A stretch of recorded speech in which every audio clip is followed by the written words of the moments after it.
गरीब नवाज भगवान श्री राम के भक्त हो, वंशज हो, भारतीय हो, तो गरीबों पर अगर आपदा आई है तो तुम चावल की बोरियों को लेकर के, चिवड़ा मिट्टा को लेकर के, सब्जियों को लेकर के, आलू की बोरियों को लेकर के, इसमें तो मनीष कश्यप का कोई योगदान नहीं है।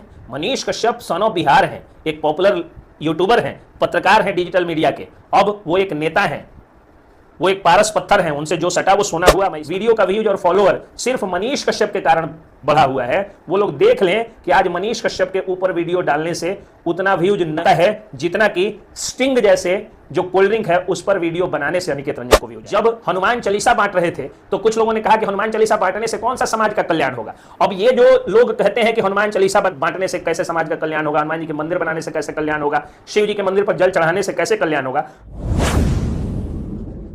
नमस्कार, जय हिंद, जय बिहार। मैं हूं आप सबका दोस्त वकील सह पत्रकार एसके पंकज। एक बहुत ही अच्छी बात मैं आपको बताने आया हूं। कुछ लोग ये कहते हैं कि केवल हनुमान चालीसा पढ़ लेने से, बाबा पर जो है वो जल ढार देने से कुछ नहीं होगा, गरीबों की सेवा करिए। एक बहुत ही बकवास फिल्म आई थी, उस फिल्म में किसी एक्टर ने कहा था कि 10 रुपये का आप जो है वो अगर 20 रुपये का दूध अगर शिवलिंग पर चढ़ाते हैं जो गटर में चला जाता है तो उससे अच्छा है कि वो 20 रुपया मंदिर के बाहर बैठे हुए भिखारी को दे दीजिए। ये बात ये लोग मस्जिद पर चादर चढ़ाने वाले लोगों को नहीं कहते हैं, मंदिरों पर जो है बड़ा आसानी से ये लोग बात कह देते हैं। खैर, जब मंदिर के बारे में ये बात कहा जा रहा था, उसका जवाब देते हुए एक देश के बहुत ही महान संत ने ये बात बताया था कि तब तो जो लोग 200 रुपया, 150 रुपया, 100 रुपया या 50 रुपया भी फिल्म देखने में बर्बाद कर देते हैं, वो फिल्म नहीं देखें बल्कि फिल्म सिनेमा हॉल के गेट पर बैठे हुए कुछ भिखारियों को और कुछ गरीबों को बांट दें।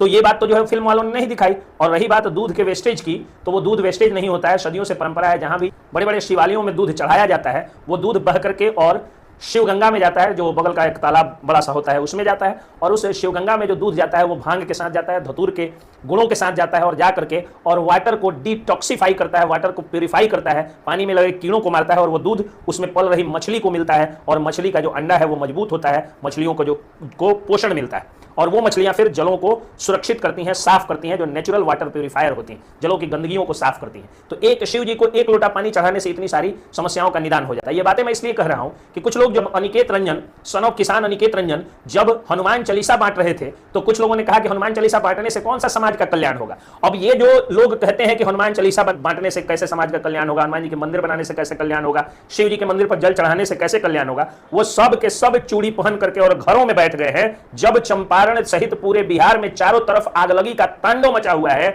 जिधर देखिए उधर आगलगी का शिकार होकर के कई लोग बेघर हो गए हैं, खाने के लाले पड़े हुए हैं। वहां पर अगर चावल, चिवड़ा, मिठा, मोमबत्ती, प्लास्टिक, पानी का बोतल पहुंचाने का कोई काम कर रहा है तो चंपारण सहित पूरे बिहार में सबसे ज्यादा हनुमान चालीसा बांटने वाले सन ऑफ किसान अनिकेत रंजन भी ही बांट रहे हैं। तो शर्म आनी चाहिए उन लोगों को जो लोग ये कहते हैं कि हनुमान चालीसा बांटने से कुछ नहीं होता है। हनुमान चालीसा बांटने से ये प्रेरणा मिलती है कि हनुमान जी कह रहे हैं कि तुम जो है अगर सही में मेरी तरह गरीब नवाज भगवान श्री राम के भक्त हो, वंशज हो, भारतीय हो, तो गरीबों पर अगर आपदा आई है तो तुम चावल की बोरियों को लेकर के, चिवड़ा मिट्टा को लेकर के, सब्जियों को लेकर के, आलू की बोरियों को लेकर के, दाल के पैकेट को लेकर के पहुंच जाओ, उनके पेट की आग को बुझा दो। क्योंकि जब उनके घरों में आग लगी थी तो उसे बुझाने के लिए तुम्हारे पास कुछ नहीं था, तुम दमकल कर्मी नहीं हो, तुम अग्नि सेवा के अधिकारी नहीं हो, तुम एक समाज सेवी हो, तो उनकी पेट की आग को बुझा दो और उनके लिए कुछ सहायता पहुंचा दो, कुछ सहायता राशि पहुंचा दो। ये प्रेरणा अनिकेत रंजन को मिलती है और अनिकेत रंजन, सन ऑफ किसान अनिकेत रंजन, बड़े गर्व से पहुंच जाते हैं और पहुंच करके लोगों की सहायता से और कुछ अपने पॉकेट से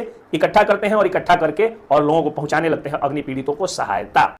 और जो लोग ये कह रहे थे अनिकेत रंजन की पहचान उनके किसी खास दोस्त के कारण है, तो वो लोग गलत कह रहे हैं। हर दोस्त की पहचान एक दूसरे से होती है। अगर एसके पंकज अनिकेत रंजन का दोस्त है तो एसके पंकज की पहचान अनिकेत रंजन से है और अनिकेत रंजन की पहचान भी एसके पंकज से है। प्रत्येक व्यक्ति अपने इर्द गिर्द के लोगों के द्वारा जाना जाता है। Man is known by the company he keeps, अंग्रेजी में कहावत है। हर व्यक्ति अपने साथी संगातियों के कारण जानता है। लेकिन इसका मतलब यह नहीं है कि अगर एसके पंकज नहीं होते तो अनिकेत रंजन नहीं होता, अनिकेत रंजन नहीं होते तो एसके पंकज नहीं होता, मनीष कश्यप नहीं होते तो अनिकेत रंजन नहीं होता, अनिकेत रंजन नहीं होते तो मनीष कश्यप नहीं होता। ये सभी लोग अपने अपने कर्म धर्म, अपने पिता के आशीर्वाद, माता पिता के आशीर्वाद, गुरु के आशीर्वाद और ऊपर वाले की कृपा से ही कुछ है और उनका नाम फैला है। इसका भी एक छोटा सा सबूत दे देता हूं। जिन लोगों को लगता था, अब नाम ही खोल देता हूं, जिन लोगों को लगता था कि अनिकेत रंजन का वीडियो का व्यूज और फॉलोअर सिर्फ मनीष कश्यप के कारण बढ़ा हुआ है, वो लोग देख लें कि आज मनीष कश्यप के ऊपर वीडियो डालने से उतना व्यूज नहीं है जितना कि स्टिंग जैसे जो कोल्ड ड्रिंक है उस पर वीडियो बनाने से अनिकेत रंजन को व्यूज आया है। इस इशू पर मैं भी वीडियो बनाऊंगा। कुमार अभिनव बना चुके हैं, अनिकेत रंजन बना चुके हैं और मैं भी बनाऊंगा और आप देखिएगा कि मनीष कश्यप से ज्यादा व्यूज आएगा। अरे हम लोग अपने घर और दलान को दिखाते हैं तो मनीष कश्यप के नाम से ज्यादा व्यूज आता है। इसलिए यह कहना कि मनीष कश्यप के कारण ही अनिकेत रंजन की पहचान बन गई है, तो आज तो अनिकेत रंजन मनीष कश्यप से नाराज चल रहे हैं। लेकिन फिर भी सत्कर्म कर रहे हैं, अच्छा कर्म कर रहे हैं, गरीब अग्नि पीड़ितों को सहायता पहुंचा रहे हैं, उनके मुंह उनके पेट की आग बुझाने का सामान पहुंचा रहे हैं। इसमें तो मनीष कश्यप का कोई योगदान नहीं है। मनीष कश्यप सन ऑफ बिहार हैं, एक पॉपुलर यूट्यूबर हैं, पत्रकार हैं डिजिटल मीडिया के। अब वो एक नेता हैं, वो एक पारस पत्थर हैं, उनसे जो सटा वो सोना हुआ, मैं इस बात को मानता हूं।